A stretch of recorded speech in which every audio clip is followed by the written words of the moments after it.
வணக்கம்,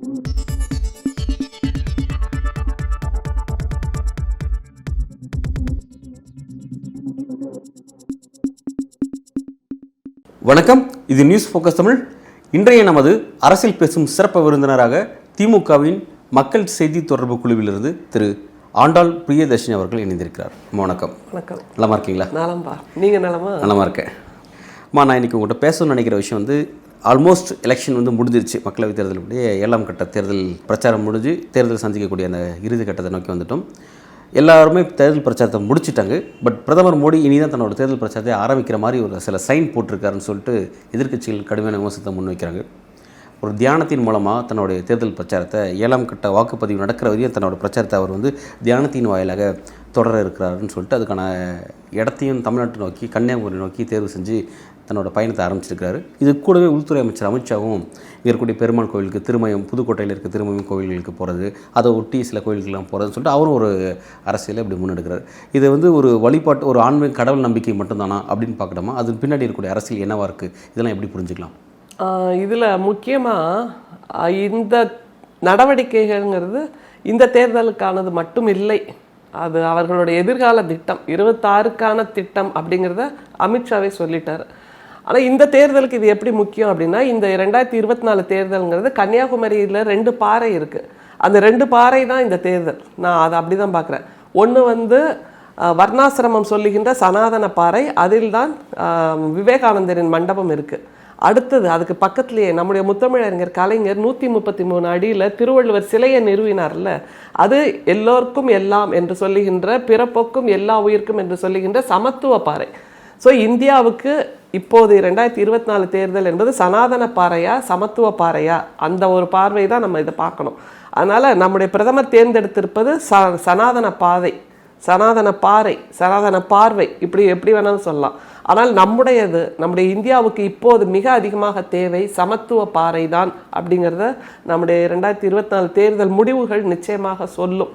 அதை தவிர தியானம்ங்கிறது நீங்கள் சுற்றி வர ஒரு 100 கேமரா வச்சுக்கிட்டு, அப்புறம் எத்தனை கோடி செலவாகுது, எத்தனை இராணுவ வீரர்கள், அப்புறம் கடற்படை வீரர்கள், அப்புறம் அந்த லோக்கல் போலீஸு, லோக்கல் அட்மினிஸ்ட்ரேஷன், அதை தாண்டி இவரோடு வந்திருக்கின்ற அந்த எடுபிடிகள், அதிகாரிகள், இப்படின்னு ஒரு மிகப்பெரிய செலவு. இதில் பிரதமர் எப்போவுமே தன்னுடைய அம்மாவை போய் வணங்குவதற்கு கூட கேமராவோட தான் போவார். அதுவும் தூர்தர்ஷன் கேமராமேன். ஏன்னா நாங்கள் தான் அவங்கள அனுப்பி ஆகணும், அது எங்களுக்கு நல்லா தெரியும். அதனால் அப்படி தூர்தர்ஷன் கேமராமேனோட தான் போய் தன்னுடைய அம்மாவை பார்ப்பார். கேமராமேன் வந்து சேர்ற வரைக்கும் அவர் காரை விட்டு கூட இறங்க மாட்டாங்கிறதெல்லாம் பார்த்துருக்கோம். அது தவிர தியானம்ங்கிறது உள்ளே இருக்கின்ற உள்ளுறுப்புகளை சுத்தம் செய்வது, பர்ஜிங் அப்படின்னு ஆங்கிலத்தை சொல்லுவாங்க. டிடாக்ஸிங்னு இப்போ எளிமையாக டயட்டில் சொல்கிறோம்ல, ஆனால் ஆன்மீகம்னு வரும்போது பர்ஜிங்னு ஆகும். உள்ளுறுப்புகள், சிந்தனை, செயல், இதயத்தை சுத்திகரிக்கணும் முதல்ல.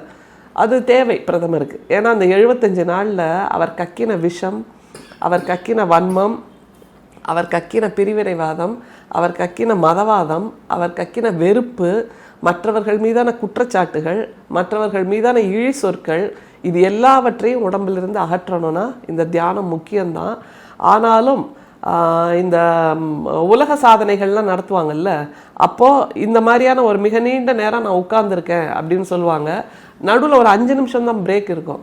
ஆனால் பிரதமர் அங்கே என்ன பண்ணுறாருங்கிறது யாருக்குமே தெரியாது. இளநீரும் தண்ணியும் தான் குடிக்கிறாரு அப்படிங்கிறாங்க. ஆனால் கூடவே ஒரு உணவு குழுவும் போயிருக்கு.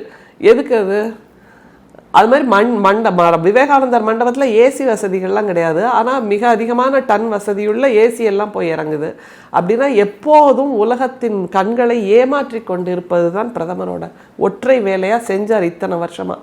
அவர் குஜராத் முதல்வராக இருந்தபோது அதான் செஞ்சார், பிரதமராக இருக்கும்போது அதான் செஞ்சிட்ருக்காரு. அதனால் இது எல்லாவற்றுக்கும் ஒரு முற்றுப்புள்ளி வைக்க வேண்டிய காலம் வந்தாச்சு. அதை தவிர ஒரு முன்னுரை எழுதப்பட்ட இடமும் முடிவுரை எழுதப்படுகின்ற இடமுமாக நான் கன்னியாகுமரியை பார்க்குறேன். முன்னுரை என்னன்னா, நம்முடைய ராகுல் காந்தியோட அந்த பாரத் ஜோடோ யாத்திரை கன்னியாகுமரியிலேருந்து தான் ஆரம்பிச்சது. ஒரு ஜனநாயக விடிவெள்ளிக்கான, ஜனநாயக விடியலுக்கான முன்னுரையாக அதை பார்க்கிறோம். அது மாதிரி ஒரு ஜனநாயகமற்ற மத சார்புள்ள ஒரு அரசு முடிவுரை எழுதுகின்ற ஒரு இடமாகவும் மோடி அங்கே தியானத்தில் வந்து பிரதமர் மோடியும் மார்ச் மாதம் தன்னோட தேர்தல் பிரச்சாரத்தை அங்கிருந்து தான் துவக்கினார். அங்கேருந்து துவக்கினார்னாலும் கூட அதற்கு முன்பாகவே கூட நம்முடைய ராகுல் காந்தி அங்கேருந்து ஒரு யாத்திரையை ஆரம்பித்தார். எப்படி ஒரு தலைவர் என்பவர் மக்களோடு இருக்க வேண்டும், மக்களிடமிருந்து அவர் பிரச்சாரத்தை ஆரம்பிக்கலாம். அவர் பிரச்சாரம் எல்லாமே திரும்ப திரும்ப பொய்யுரைகளாக தானே இருந்தது. இன்னைக்கு பார்த்தீங்கன்னா பேப்பரில் எல்லாத்துலேயும் 200 கூட்டங்களுக்கு மேலே பேசினார், 80 தொலைக்காட்சி பேட்டிகளை கொடுத்து பிரதமர் சாதனை அப்படிங்கிறாங்க. இதில் சாதனை அப்படிங்கிறது அவர் சொன்ன பொய்களின் சாதனையாக தான் நான் பார்க்குறேன். இந்த 200 கூட்டங்களுக்கு மேலே அப்புறம் 80 தொலைக்காட்சி பேட்டிகளுக்கு மேலே அவர் திரும்ப திரும்ப திரும்ப திரும்ப பொய்களை சொல்லிக்கொண்டே இருந்தார், பொய்களை கட்டவிழ்த்து கொண்டே இருந்தார். அதற்கு நாங்கள் பதில் சொல்லிக்கொண்டே இருந்தோம், மக்களுக்கு விழிப்புணர்வை ஏற்படுத்தி கொண்டே இருந்தோங்கிறதா உண்மை. அதனால் இது வந்து இந்த தியானம் செய்வது என்பது நிச்சயமாக திரும்பவும் ஒரு சூப்பர் ஸ்டார் வச்சுக்கோங்களேன், தன்னோட பிளாக் பஸ்டர் படத்துக்காக ரூம் போட்டு யோசிப்பாங்க. கதை, திரைக்கதை, வசனம், இயக்கம், அப்புறம் இந்த இடத்துல எமோஷனல் சீன் வரணும், இங்கே டூயட் சாங் வரணும், இங்கே இப்படி வரணும், காமெடி சீன் வரணும் அப்படின்லாம். அது மாதிரி 3 தடவை இவர் பிளாக் பஸ்டர் கொடுத்தாரு. 2014 மகாராஷ்டிராவில் உள்ள பிரதாப்கட்ங்கிற அந்த கோட்டை, அதுலேயும் சிவாஜி மாதிரியே தலையில் கிரீடம்லாம் தரிச்சு போனார். அங்கே இருந்து தியானம் பண்ணார்னு சொன்னாங்க, கோட்டையிலிருந்து தியானம் பண்ணார். அப்புறம் 2019 ருத்ரா கேவ்ஸ்ன்னு சொல்கிறாங்க, அது ருத்ரா குகை இல்லை, குகை மாதிரி கட்டமைக்கப்பட்ட ஒரு ரிசார்ட்டுப்பா. அதுவும் ஒரு RSS பேக்கிங் உள்ள ஒரு அமைப்பு தான் அதை கட்டியிருக்காங்க. அந்த அமைப்போட பேர் ருத்ரா மெடிடேஷன் கேவ்னே பேர். நீங்கள் கூட போய் தியானம் பண்ணலாம் அந்த இடத்துல, யார் வேணாலும் ரூம் புக் பண்ணிட்டு போய் அதுக்கேற்ற மாதிரி அந்த இதெல்லாம் கட்டி வச்சுருப்பாங்க, கல் குகை மாதிரி கட்டி வச்சுருக்காங்க. அதை கட்டினது கர்வால் மண்டல் விகாஸ் நிகம். ஓகே, இவங்க வந்து RSS பேக்கிங்கில் பணியாற்றுறவங்க தான். ஸோ இந்த ரிசார்ட்டில் தான் போய் பிரதமர் தங்கினார். அது உடனே குகையிலேருந்து தியானம் பண்ணார் அப்படின்னாங்க. அது ஏசி இருக்குது, சூட் இருக்குது அங்கே, அப்புறம் 4 பெட்டட் ரூம் இருக்குது, 2 பெட்டட் ரூம் இருக்குது, அப்புறம் செமி பெட்டட் ரூம் இருக்குது, அப்புறம் டாமிட்ரி இருக்குது. இப்படி எல்லா வசதியும் உள்ள ஒரு அறை ரிசார்ட்டில் தான் போய் பிரதமர் அன்னைக்கு 2019 தியானம் பண்ணார். இப்போது இந்த விவேகானந்தர் மணிமண்டபம், அடிப்படையில் ஒரு RSSகாரர்லாம் ஏக்நாத் ராணாடையில் உருவாக்கப்பட்டதுதான் இது. ஆமாம், அந்த ஹிஸ்ட்ரி எல்லாம் இருக்கு. அது தவிர இந்த விவேகானந்தர் கேந்திராங்கிறத தான் இதை மெயின்டைன் பண்ணிட்டு இருக்காங்க. விவேகானந்தர் கேந்திரா, ராமகிருஷ்ணா மிஷன், இப்படி எல்லாம் ஒன்றுக்குள்ள ஒன்று இணைந்து தான் அவங்க பணியாற்றுவாங்க. இன்னொரு முக்கியமான விஷயம், இப்போ சமீபத்தில் பார்த்தா நானும் ஆர்எஸ்எஸ்காரன் தான் சொல்லுகின்ற ஒரு பெருமையாக சொல்லுகின்ற ஒரு போக்கு தமிழ்நாட்டில் ஆரம்பிச்சிடுச்சு. ஒரு ஜட்ஜே அது மாதிரி சொல்லிட்டு இருந்தார். அப்படி தன்னோட பிரிவு உபசார விழாவில் சொன்னார். அது மாதிரி நம்ம ஊர்லேயும் ஒரு ஊடகவியலாளர்கள் பேசிகிட்டு இருக்காங்க, நானும் RSSகாரன் தான். இவ்வளோ நாள் நீங்கள் வெளிப்படையாக ஏன் போய் சொல்லவே இல்லை, இப்போ வந்து பெருமையாக சொல்கிறீங்க ஏன் அப்படின்னா? இந்த திரைமறைவு வாழ்க்கை எதற்காக நீங்கள் அவங்க எல்லாம் என்ன கிளைம் பண்ணுறாங்க, RSS எப்போவும் சமூகத்துக்கு நல்லது தான் பண்ணுச்சு அப்படின்னு. அப்போ ஏன் அதை வெளிப்படையாக பண்ண மாட்டேங்கிறீங்க? சுகாதாரத்தில், கல்வியிலெல்லாம் நல்லது பண்ணியிருக்கு RSS அப்படிங்கிறாங்க. அப்போ ஏன் அதை வெளிப்படையாக செய்ய மாட்டேங்கிறீங்க? ஏன் எப்போ திரைமறைவாக தலைமறைவாகவே பண்ணிகிட்ருக்கீங்க? அதை தவிர மிக முக்கியமான இந்த தியானத்தை பற்றிய ஒரு விஷயத்த சொல்லணும். விவேகானந்தர் என்பவர் 132 வருஷத்துக்கு முன்னாடி அமெரிக்காவில் சிக்காகோவில் போய் I come from a land which is known for universal brotherhood and religious டாலரன்ஸ்னு ஒரு வார்த்தையை சொன்னார். டியர் பிரதர்ஸ் அண்ட் சிஸ்டர்ஸ்ன்னு சொன்னார். அதனால தான் உலகமே இந்தியாவை திரும்பி பார்த்தது. ஆனால் இந்த மாதிரியான ஒரு பொருண்மை, இந்த மாதிரியான விழுமியம், அறம் நம்முடைய பிரதமர்கிட்ட இருக்கா? நிச்சயமாக கிடையாது. எல்லோரையும் சகோதர சகோதரிகளேன்னு சொல்லக்கூடிய மனசு அவருக்கு கிடையாது. எல்லா நேரமும் இஸ்லாமியர்களை பிரித்து பேசினார், சிறுபான்மையினரை பிரித்து பேசினார்ங்கிறது பேசவில்லைன்னு சொல்லிட்டு மீடியாவில் பேட்டியில் சொல்றாரு அவரு. சரி, அப்போ முதல் நாள் பேசுனது யாரு? வடிவேல் சொல்வார்ல, அது வேற வாயே அப்படின்னு. முதல் நாள் அவர் பேசின அந்த வீடியோவை எடுத்து போட்டு காமிங்க. நீங்களும் நானும் கற்பனையில் சொல்லல. என் வாயிலிருந்து இஸ்லாமியர்கள்னு ஒரு வார்த்தை வரலையே. ஜிஹாத் அந்த வார்த்தையை பயன்படுத்துகிறேன். பிறகு வந்து அதிக குழந்தைகளை பெற்றுக்கொள்பவர்கள் அப்படின்ற மாதிரியான டோனை பயன்படுத்து, இஸ்லாமியர்கள் நான் பயன்படுத்தலை அப்படின்னு சொல்லி அவர் அந்த விஷயத்தை சொல்கிறேன். சலிப்பாக இருக்குது இவங்க சொல்கிற பொய்யை நாம் எக்ஸ்போஸ் பண்ணி சலிச்சு போயாச்சு. ஒன்று, நான் சொன்னேன், அதுக்கு இப்போ மன்னிப்பு கேட்டுக்கிறேன், அந்த தைரியம் வேணும். இல்லை நான் சொல்லவே இல்லைன்னா சொல்லாமையே இருங்க. சொல்லிட்டு நான் சொல்லவே இல்லைன்னா நீங்கள் முதுகெலும்பு இல்லாத கோழைகள்னு நான் சொல்கிறேன். நிச்சயமாக RSSகாரங்க எந்த தப்பையும் செய்துட்டு நாங்கள் செய்யவே இல்லைம்பாங்க. மகாத்மாவை சுட்டு கொன்னுடுவாங்க, கோட்சேவை அதுக்காக உருவாக்குவாங்க. ஆனா அதுக்கப்புறம் கோட்சேக்கும் எங்களுக்கு சம்பந்தம் இல்லைங்கிறது எதுக்கு? இந்த முதுகெலும்பு இல்லாத தன்மை நீங்க செய்யறது. அதை தான் நான் கேட்கிறேன். ஆர்எஸ்எஸ் காரங்க சமூகத்துக்கு நல்லது பண்ணியிருக்காங்கன்னா ஏன் அதை வெளிப்படையா பண்ணல? நீங்க எப்பவுமே நல்லது பண்ண மாட்டீங்க, எனக்கு நல்லா தெரியும். நீங்க பண்றது எல்லாமே பிரிவினைவாதம், வன்முறை, இனவாதம், இனத்திற்குள்ளே கலவரத்தை உருவாக்குவது. அதற்கு நம்ம காலத்திலேயே மிக சமீபத்தில் மணிப்பூர் பிரச்சனையெல்லாம் பார்த்தோம்ல. இப்படி செய்வதுதான் அவர்களுடைய வழக்கம். ஆர்எஸ்எஸ் இந்த அளவுக்கு ஒரு மோசமான ஒரு ஷெட்யூல் கையில் வச்சு தான் பயணிக்குது. அப்படிப்பட்ட ஒரு ஆர்எஸ்எஸ்ஸால் வழிநடத்தப்படக்கூடியதான் பாஜக இருக்குது அப்படிங்கிற இந்த புரிதல் இன்னும் மக்கள்கிட்ட வந்து சேரலையா? ஏன்னா மக்கள் திரும்ப அந்த ஆட்சியை தேர்வு செய்கிறாங்க. பல ஸ்டேட்ஸில் அந்த ஆட்சி இருக்கிறத பார்க்குறோம். அது நேரடியாக மறைமுகம் அங்கே இருக்க ஆட்சியில் இருக்குதுங்கிறத பார்க்குறோம். ஏதோ ஒரு காரணத்துக்காக இன்னமும் பாஜக மக்கள்கிட்ட ரொம்ப ஒரு இணக்கமாக இருக்க மாதிரி பார்க்க முடியுது. நீங்கள் இவ்வளோ தெளிவான அரசியல் பேசுறீங்க. தெளிவான அரசியல் பேசுறதுக்கு இந்த பின்னாடி மக்கள் திரள மாட்டேங்கிறாங்களே இந்தியாவில். இல்லை, ஏன்னா அவங்க எப்பவுமே தங்கள் செய்வதை ரகசியமாக செய்துவிட்டு வெளிப்படையாக பேசும்போது அந்த வார்த்தைகளுக்கெல்லாம் ஜெகஜாலமா பூசி, சாயம் பூசி, அதுக்கு அலங்காரம் பண்ணி, பொய்களுக்குத்தான் அலங்காரம் அதிகமாக தேவை. இல்லை, மணிப்பூர் கலவரங்கிறது ஊரறிஞ்ச உண்மையாச்சு. இப்போ அதில் ரகசியமே எதுவுமே வெளிப்படையாக தான் நடக்குது. அங்கே பாஜக அரசு தான் இருக்குது, டபுள் இன்ஜின் சர்க்கார் இருக்குது. அப்படி இருக்கும்போது அந்த விஷயங்கள்லாம் எந்த ஸ்டேட்ஸும் எதிரொலிக்க மாட்டேங்குது. அவர் வெளிப்படையாக மக்கள்கிட்ட போய் பேசுகிறார். பெண்களுக்கு நான் பாதுகாப்பாக இருப்பேன், சக்திகளுக்கு பாதுகாப்பு இருப்பேன்னு தான் சொல்றாரு. ஆனா மணிப்பூர்ல நீங்க இப்படி பண்ணிட்டீங்கன்னு சொல்லி யாரும் அவங்க நோக்கி கேள்வி கேட்கிற இருக்கலையே.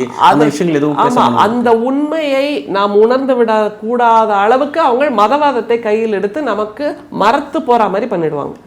அந்த மதவாதத்தை திணிக்கும் போது மறத்து போற ஒரு மனநிலை வந்துடும். அப்புறம் நீங்க எத்தனை ஊசி போட்டாலும் உடம்புல வலியே தெரியாது இல்ல. அந்த மாதிரி மதவாதத்தை இவர்கள் தங்களுடைய ஆயுதமாக பயன்படுத்தி கொண்டிருக்கிறார்கள்ங்கிறது தான் நிச்சயமான உண்மை. அந்த மதவாதத்தை கையில் எடுக்கும் போது வேற பிரச்சனை எல்லாத்தையும் அழிச்சிடலாம் அப்படின்னு நினைக்கிறாங்க. ஆனா இந்த தேர்தலை நீங்க வெயிட் பண்ணி பாருங்க, நிச்சயமாக மக்கள் புரிந்திருக்கிறார்கள். ஏழை எளியவர்கள் சாமானியர்களுக்கு மிகப்பெரிய புரிதல் வந்திருக்கிறதுங்கிறது நமக்கு நல்லா தெரியும். அப்போ வந்து பாஜக வந்து இந்த மாதிரி வந்து ஒரு பிரிவினை அரசியலை மதவாத அரசியல் மூலமாக அதை மேக்கப் பண்ணலான்னு சொல்லி நீங்கள் விஷயத்தை முன்வைக்கிறீங்க.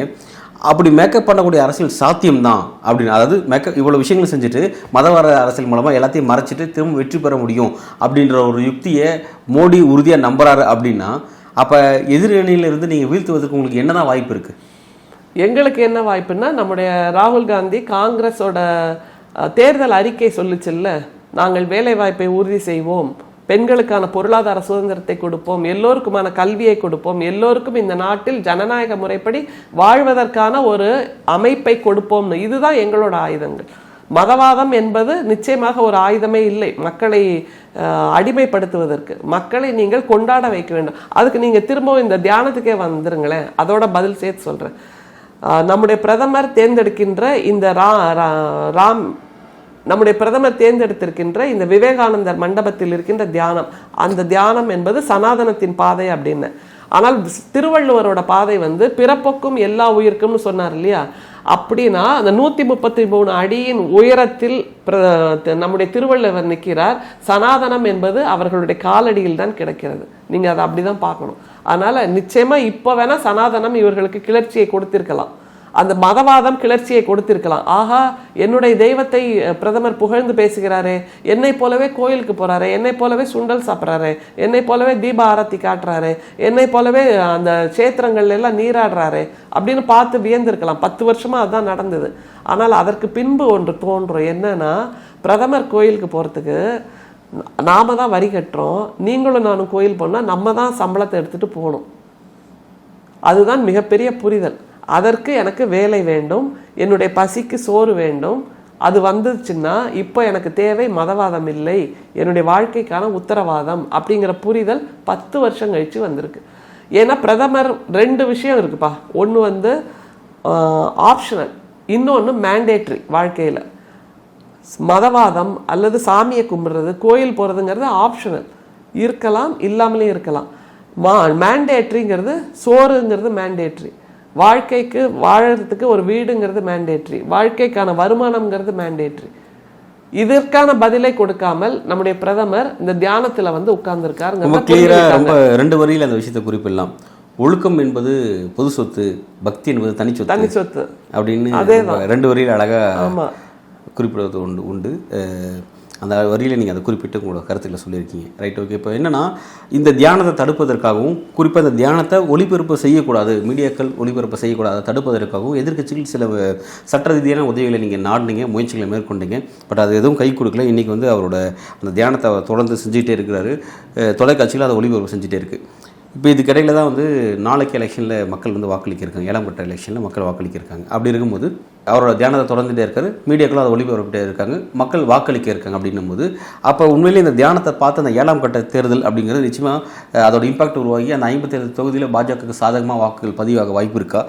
அது அவங்க எதிர்பார்த்த மாதிரியான சில யுக்தியாக பாஜக கை கொடுக்குமா அல்லது அதுவும் கை கொடுக்காது? எப்படி பார்க்குறீங்க? இல்லை, இந்த ஊடகவியலாளர்கள் திரும்ப நாங்கள் பயப்பட்டுட்டோன்ற மாதிரி கேட்குறாங்க. இந்த ரொம்ப சிறுபிள்ளைத்தனமான புரிதல் அப்படின்னு நாங்கள் சொல்ல விரும்புகிறோம். ஏன்னா எதிர்பக்கத்தில் இருக்கின்ற இந்தியா கூட்டணியினர் இந்த தியானத்தை கேள்வி கேட்கவில்லை. அது அவரோட தனிப்பட்ட விருப்பம், அந்தரங்கமான விஷயம். நீ எங்கே வேணால் போய் தியானம் பண்ணிக்கோ, இமயமலைக்கு போ, இல்லை இந்த மாதிரி விவேகானந்தர் மணிமண்டபத்துக்கு வா, எங்கே வேணால் போங்க. ஆனால் மாடல் கோட் ஆஃப் கான்டக்ட் அது என்ன தெரியுமா சொல்லுது? தேர்தல் நடத்தை விதிமுறைகள்.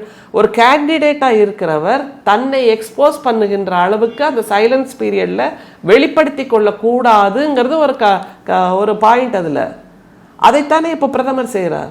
நீங்கள் கேண்டிடேட்டாக இருக்கும்போது செய்யக்கூடாது. பிரதமரோட தொகுதியில் நாளைக்கு தானே தேர்தலே நடக்குது, நாளைக்கு தானே மக்கள் வாக்களிக்க வரப்போகிறாங்க. ஆனால் இதை பார்த்து மக்கள் மயங்கி வந்துருவாங்களாங்கிறது கூட பிரச்சனை இல்லை. ஒரு பிரதமர் என்பவர் சட்ட திட்டங்களுக்கு உட்பட்டு நடக்க வேண்டும், தேர்தல் விதிமுறைகளுக்கு உட்பட்டு நடக்க வேண்டும். அது எதையுமே பண்ணாமல் என் விருப்பத்துக்கு நான் எல்லாவற்றையும் செய்வேன்னு சொல்றாருல்ல, அதைத்தான் நாங்கள் வெளிப்படுத்த விரும்புகிறோம், அதைத்தான் கேள்வி கேட்கிறோம். இது ஜனநாயக விரோதமான ஒரு போக்கு இல்லையா? பிரதமர் என்கின்ற பதவியில் இருப்பதனால் நான் என்ன வேண்டுமானாலும் செய்வேன், எந்த சட்டத்திட்டமும் என்னை கட்டுப்படுத்தாது, எந்த உச்ச நீதிமன்றமும் என்னை கட்டுப்படுத்தாது, எந்த தேர்தல் ஆணையமும் என்னை கேள்வி கேட்க முடியாது, எந்த இராணுவமும் என்னுடைய காலடியில் கீழ்தான் இருக்க வேண்டும், எந்த அமைப்பும் என்னுடைய கட்டளைக்கு தான் அடிபணிய வேண்டும் என்கின்ற எதேச்சாதிகாரம் இருக்குல்ல, அதைத்தான் நாங்கள் கேள்வி கேட்கிறோம். அதைத்தான் நாம் தேர்தல் ஆணையத்திற்கு கொடுத்திருக்கிறோம் என்றால் இதில் இருக்கின்ற அந்த ஜனநாயகமான போக்கை புரிந்து கொள்ள வேண்டும். பிரதமர் தியானம் செய்கிறாருங்கிறது எங்களுக்கு பிரச்சனையே கிடையாது, அது அவருடைய தனிப்பட்ட விருப்பம். ஆனால் எல்லா விதமான கோட் ஆஃப் கான்டக்ட்னு ஒன்று இருக்குல்ல, அந்த தேர்தல் நடத்தை விதிமுறையில் முந்தி எப்போ மீறினார்னா அகமதாபாத்தில் ஓட்டு போட்டுட்டு கைவிரலை காமிச்சிட்டு அப்படியே நடந்து போனார். உடனே அவர் அந்த மாதிரி எக்ஸ்போஸ் பண்ணவும் கூடாதுங்கிறது தேர்தல் விதிமுறையில் இருக்கு. நடந்து போறார், நீங்க பார்த்துருப்பீங்க அந்த காட்சியை. ஒற்றை மனிதராக நடந்து போய் மக்கள்கிட்ட கையசைச்சு குழந்தைகளை கொண்டாடி கையெழுத்து போட்டு கொடுத்து எல்லாம் பண்ணார்ல, அதுவே முதல் நடத்தை விதிமுறை. ஆனால் தேர்தல் ஆணையம் வழக்கம் போல வாய் மூடி இருந்தது. ஏன்னா தேர்தல் ஆணையத்துக்கு பிஸ்கட் போடுறவரே பிரதமர் தான். அதே மாதிரி தான் இப்போவும் நம்ம கொடுத்துருக்காங்க அப்படின்னா அதை பற்றி எந்த நடவடிக்கையும் எடுக்காது. ஆனால் ஒரு விஷயம், இன்னைக்கு ஆல் இண்டியா ரேடியோ ஏழைகால் செய்தியில் பிரதமரோட தியானத்தை பற்றி ஸ்டோரி கேரி பண்ணவே இல்லை. பொதுவாக ஹெட்லைன் ஸ்டோரியாக கொண்டு வருவாங்க, இன்றைக்கு தியானத்தில் ஈடுபட்டு இருக்கிறார்னு. அப்போ அது மிக முக்கியமான மாற்றமாக நான் கருதுகிறேன். இதனால் எத்தனை பேர் தலையை உருட்ட போகிறார் நம்முடைய பிரதமர். என்னோட ஸ்டோரியை நீ கேரி பண்ணலையா, உடனே உன்னை டிஸ்மிஸ் பண்ணுறேன், இல்லை டிரான்ஸ்ஃபர் பண்ணுறேன், உனக்கு பனிஷ்மெண்ட் கொடுக்குறேன், உன் மேலே கேஸ் போடுறேன், உன் மேலே விஜிலன்ஸ் கேஸ் போடுறேன்னு பல சான்றுகள் இருக்குது தூர்தர்ஷன் அண்ட் ஏஆரில். ஆனால் இன்னைக்கு இது ஒன்று நடந்திருக்கிறது. இது தேர்தல் ஆணையம் கொடுத்த இன்ஸ்ட்ரக்ஷனாலையா?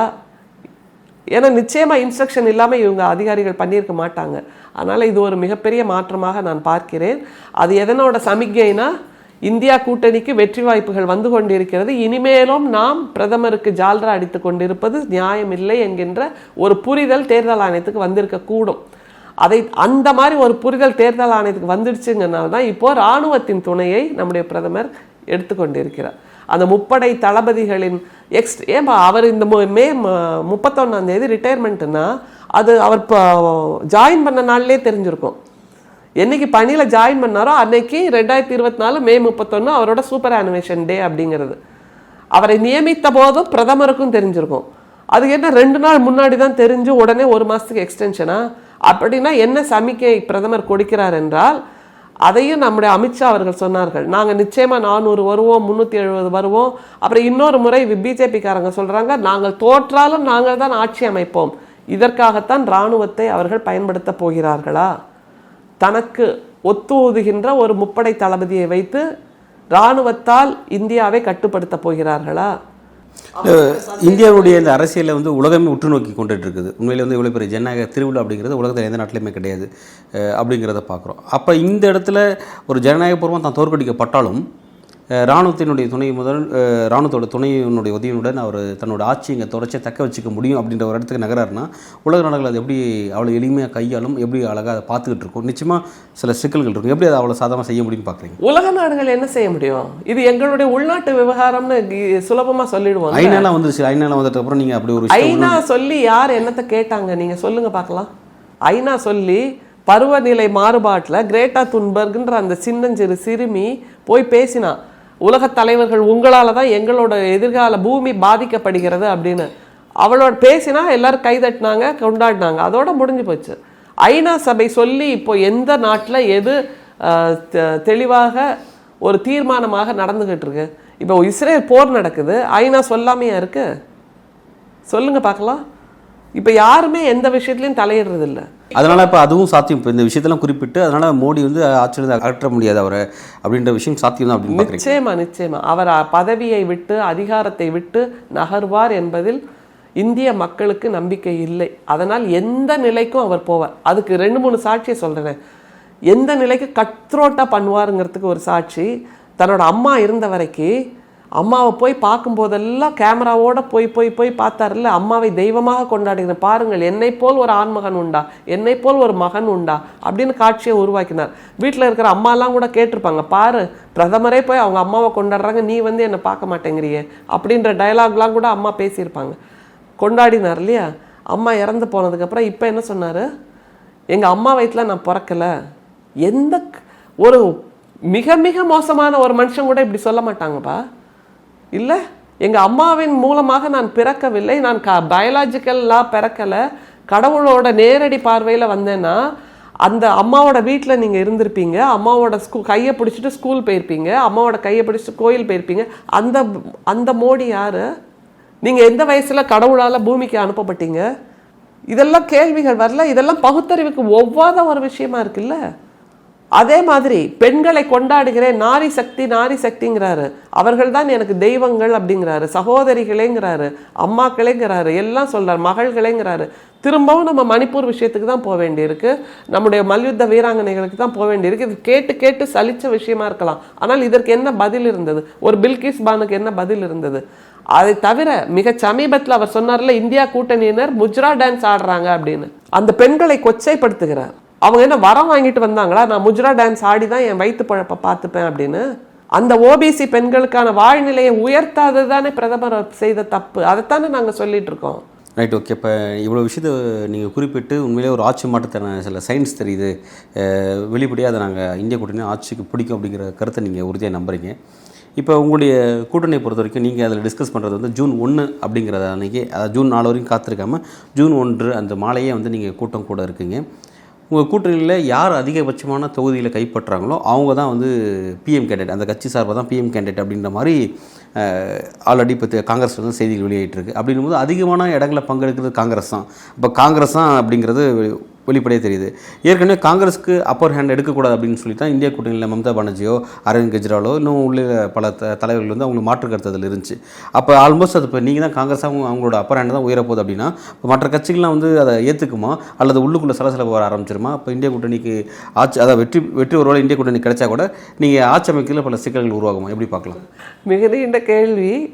ஆனால் இந்தியா கூட்டணி 1ஆம் தேதி கூடுவது என்பது ஒரு ஸ்டாக் டேக்கிங் மீட்டிங் தான்.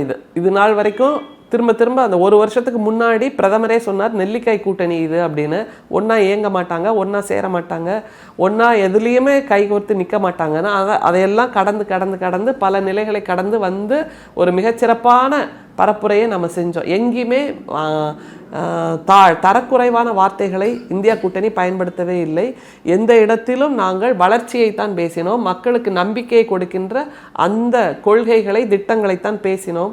அதனால் இதுவரைக்கும் பரப்புரையில் பிரதமர் மோடிக்கு வந்த கூட்டத்தை விட இந்தியா கூட்டணிக்கு வந்த கூட்டம் தான் மிக சிறப்பானதுங்கிறத நம்ம எல்லாருமே பார்த்தாச்சு. அதனால் இதை பற்றிய ஒரு stock taking, how did we perform and how we are going to perform in future, அதை பற்றிய ஒரு ஸ்டாக் டேக்கிங் தானே தவிர இந்த மாதிரி விஷயங்கள்லாம் விட மிக முக்கியமாக இந்திய ஜனநாயகத்துக்கு அச்சுறுத்தலாக இருக்கக்கூடிய ஒரு விஷயத்தை பேசுவதற்காக தான் 1ஆம் தேதி கூடுகிறார்கள். என்ன அப்படிங்கிறது, இந்தியாவில் நாங்கள் எந்த நிலையிலும் ஆட்சியை விட்டு நகர மாட்டோம் அப்படின்னு சொல்லிட்டு இருக்காங்கல்ல பிஜேபி கூட்டணியினர். அவர்கள் ஒருவேளை இராணுவத்தை பயன்படுத்தினால் அல்லது இந்த மாதிரியான சூழ்ச்சியின் மூலமாக தங்களுடைய ஆட்சியை தக்க வைக்க முயற்சி செய்தால் அதை எப்படி எதிர்கொள்வது, அதை செய்வதற்காகத்தான் இந்தியா கூட்டணியினர் 1ஆம் தேதி சேர்கிறார்களே தவிர இந்த ஹேஷியங்கள் இதுக்கெல்லாம் இல்லை. அதுக்கு இன்னும் 2 நாள் இருக்குது. நீங்கள் இப்படி குறிப்பிடுறீங்க, ஆனால் ஜெயராம் ரமேஷ் என்ன குறிப்பிட்றாருன்னா 2004 வாஜ்பாய் தலைமையிலான அந்த அரசை அகற்றிட்டு காங்கிரஸ் தலைமையிலான அந்த யூபிஏ கவர்மெண்ட் வரும்பொழுது பிரதமரை தேர்ந்தெடுப்பதற்கு சில காலம் கிட்டத்தட்ட ஒரு 10 நாட்கள் மேலே டைம் எடுத்துக்கிச்சு. அதுக்கப்புறம் மன்மோகன் சிங் தேர்வு செய்யப்பட்டார். அந்த மாதிரியான பிரச்சனை இப்போ வராது, விரைவிலே 2 நாட்களில் நாங்கள் அந்த முடிவு பண்ணிடுவோம், அந்த சிக்கல் வராமல் இருக்கிறதுக்காக இப்போ காங்கிரஸ் கட்சியில் தான் ஒருத்தர் வரப்போறார் அப்படிங்கிற சில விஷயத்தை தான் குறிப்பிட்றாரு. அப்படி இருக்கும்போது அப்போ இந்த விஷயத்தில் உங்களுக்கு நாளைக்கு எதுவும் பிரச்சனை வராது, இந்தியா கூட்டணியில் எந்த பிரச்சனையும் வராது. இப்போ நீங்கள் பேசுகிற முழுக்க நாளைக்கு ஆட்சி மாற்றம் ஏற்பட்டால் மோடியால் எந்த விதமான அசம்பாவிதமும் ஏற்படக்கூடாது, அதை தடுப்பதற்கான முயற்சிக்கு மட்டும்தான் இந்த கூட்டமா? அது தவிர கூடுதலாக இதுவும் அந்த வாக்கு எண்ணிக்கை நடக்கின்ற இடங்களில் வாக்கு முகவர்கள் அவர்கள் எப்படி தங்களுடைய கண்காணிப்பை உறுதி செய்ய வேண்டும் அதையெல்லாம் சொல்றதுக்கு மிக முக்கியமாக. ஏன்னா அது கடைசி கட்டம் வரைக்கும் பிஜேபி என்டிஏ கூட்டணியினர் எந்த விதமான சூழ்ச்சியிலும் ஈடுபடுவார்கள் என்பது நமக்கு நன்றாக தெரியும். பல இடங்களில் அந்த வாக்கு அந்த மெஷினையே கைப்பற்றியிருக்காங்கங்கிறது நம்ம பார்த்துருக்கோம். அது மாதிரி பிஜேபி தலைவர்கள் பல இடங்களில் அந்த மெஷினை தூக்கி போட்டு உடைச்ச காட்சி எல்லாமும் நம்ம பார்த்துருக்கோம். அந்த மாதிரியான சூழ்நிலை, அந்த மாதிரியான அசம்பாவிதங்கள் வரும்போது எப்படி கையாள்வது, அது முதல் விஷயம். அப்புறம் கார்கே அவர்களே சொல்லியிருக்காங்க 48 மணி நேரத்தில் எங்களுடைய பிரதமர் யார் என்பதை அறிவித்து விடுவோம் அப்படின்னு. So wait and see. அதில் மிக முக்கியமாக நீங்கள் கவனிக்க வேண்டியது இந்தியா கூட்டணியில் இருக்கின்ற ஜனநாயகம். யோசிச்சு பாருங்க, எல்லாருமே பிரதமர் தகுதியுள்ள தலைவர்கள், யார் வேண்டுமானாலும் வரலாம் என்கின்ற ஒரு நிலைப்பாடு இருக்கிறது. முக்கியமாக கவனிக்க வேண்டியது இந்தியா கூட்டணியில் இருக்கின்ற அந்த ஜனநாயக முறை. அதே இது இந்த என்டிஏன்னு சொல்கிறோம்ல, நோ டெமோக்ரஸி அலையன்ஸ் தான் நான் அதை சொல்கிறேன். அந்த நோ டெமோக்ரஸி அலையன்ஸில் இருக்கிற ஜனநாயக விரோதமான போக்கு என்னன்னா, இந்திய தேர்தல் என்பது பாராளுமன்ற உறுப்பினர்களை தேர்ந்தெடுத்த பின்பு யார் அதிகமாக அந்த மெஜாரிட்டி மெம்பர்ஸ் போய் ஒரு பிரதமரை தேர்ந்தெடுப்பது தான் இந்திய ஜனநாயகத்தின் அடையாளம். ஆனால் நம்முடைய பிரதமர் அமெரிக்க முறைப்படி அந்த அதிபராக தன்னை அறிவித்து கொண்டு நான் தான் வருவேன், நான் தான் பிரதமர் அப்படின்னு ஒரு எதேச்சாதிகார உணர்வில் தேர்தலை நடத்தினார்ங்கிறது நம்ம பார்க்குறோம். அதனால் இந்தியாவில் ஜனநாயகம் மீட்டெடுக்கப்பட இருக்கிறது என்றால் அது ஜனநாயகத்தோடு இயங்கிக் கொண்டிருக்கின்ற இந்தியா கூட்டணியினால் தான்.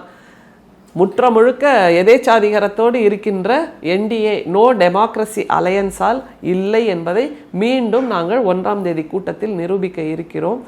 எல்லாருமே பிரதமர்களாக ஆகக்கூடிய தகுதி இருக்கின்ற இந்தியா கூட்டணி நிச்சயமாக வெல்லும். கூடுதலாக ஒன்று சொன்னாங்கல்ல, பிரதமரே சொன்னார், இந்தியா கூட்டணி ஆட்சிக்கு வந்தால் வருஷம் ஒரு பிரதமர் இருப்பார், 5 பிரதமர்கள் இருப்பாங்க அப்படின்னு சொன்னார். அந்த அளவுக்கு தகுதி வாய்ந்தவர்கள் இந்தியா கூட்டணியில் இருக்கிறார்கள். ஆனால் எதேச்சாதிகாரம், சர்வாதிகாரம் மட்டுமே, நான் மட்டுமே பிரதமர் என்று சொல்லக்கூடிய நோ டெமோக்ரஸி அலையன்ஸும் இருக்கிறது. இந்த இரண்டையும் சீர்தூக்கி பார்க்கின்ற ஒரு நாளாகத்தான் 1ஆம் தேதி வர இருக்கிறது.